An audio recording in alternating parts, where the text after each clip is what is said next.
پہلے دن سے میں یہ سنتا ہوں مخالفین سے کہ جی کدھر ہے وہ نیا پاکستان. میں اللہ کا سب سے پہلے شکریہ ادا کرتا ہوں کہ اس نے مجھے موقع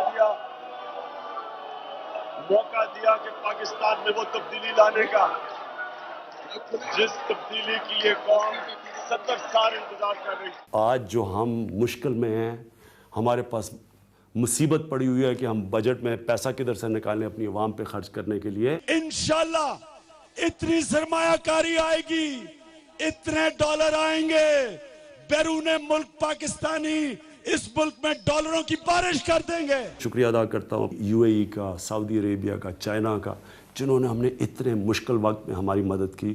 ہم کبھی کسی سے بھیک نہیں مانگیں گے کیونکہ بیکاریوں کی کوئی دنیا میں عزت نہیں کرتا. اب میں نے ان کے پیچھے جانا ہے.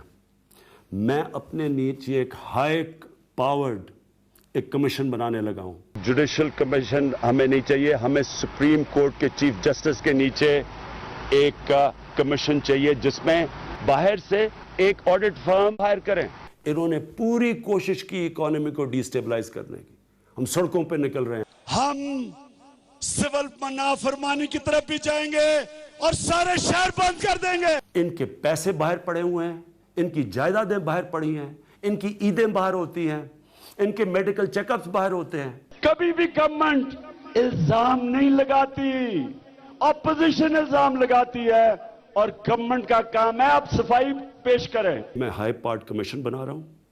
یہ ہائی پارٹ کمیشن کے اندر سارے وہ گورنمنٹ کے ادارے ہوں گے جو کہ یہ انویسٹیگیٹ کریں گے کہ انہوں نے اس ملک کو اس دلدل میں کیسے پھنسایا ہے. اکاؤنٹیبلٹی شروع ہوگی میرے سے، پھر ہوگی میرے وزیروں سے، پھر ہم نیچے جائیں گے.